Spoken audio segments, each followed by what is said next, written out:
Welcome back to the channel and welcome back to another quick pick prediction video.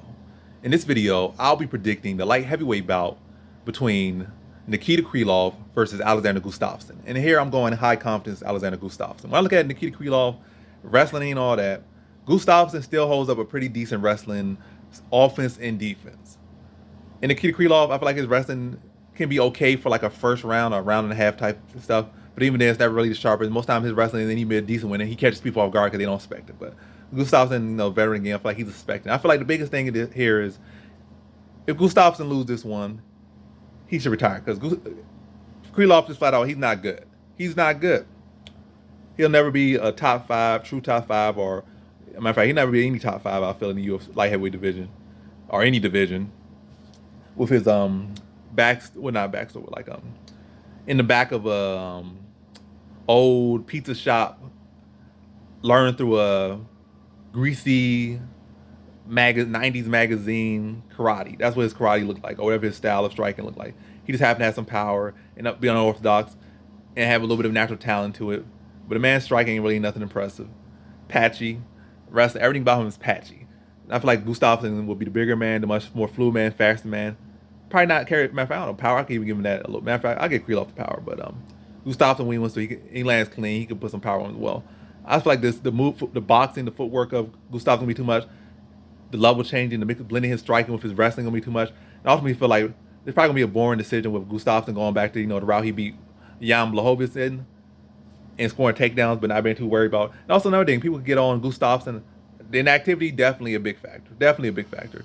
John Jones breaking him mentally a big factor because his whole career was based. Well, his whole, being an elite thing was the biggest claim to fame, and the biggest thing about him was the first John Jones fight. The fact that John Jones just completely took that from him in the second fight and then shut him out in every single aspect of the game and stopped him.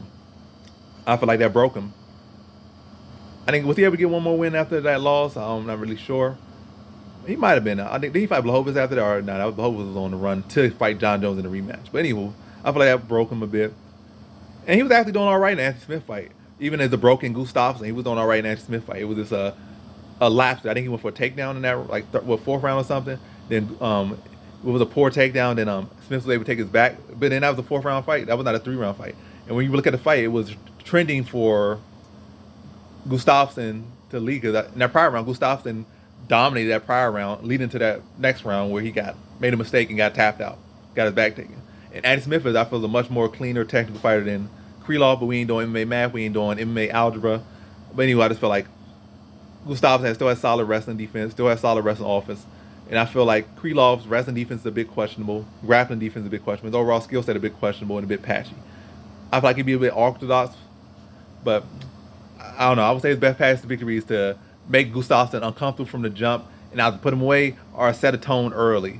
But if he can't set that tone early and Gustafsson start getting any bit of confidence, Gustafsson just on a whole different level than him. Even within acting, just a whole different level than Krylov is and will ever be. And that's my opinion. So I feel like Gustafsson gonna play it safe here, to be honest. He might come out there wanting to kill and talk this, talk that, but he gonna go out there and just want to get a win. That's what he gonna want to do. Go out there, take a little damage possible, find the safest path to victory. Just the same way when he fought Jan Blachowicz some years ago. They look for those takedowns, control the top position. Like I said, mix his shots, get some takedowns. They get some takedowns. Like I said, use that boxing, use that footwork, make Krylov miss, make him miss wide, maybe land some counters in there, maybe hurt him a little bit. But ultimately, take as little risk as possible and path of least resistance, get the win, get those takedowns. And I feel like once they get some takedowns, start setting tone, Krylov gonna fall right into it. Similar to how he did with Magomed Ankalaev. When Ankalaev, like I said, first round, he had a good, decent first round, but once Ankalaev got a little feel for him, saw the easiest path to beat him, and did it without breaking too much of a sweat. So I feel like he'll be able to do that as well. Not to the same degree, different, his obviously his own way, but I just feel like overall, much more skill fighter, much higher fight IQ, and that experience is going to be everything. Skills going to be everything. Skills pay the bills, and he got the skills, and Krylov simply doesn't. So in this fight, I got Alexander Gustafsson via decision.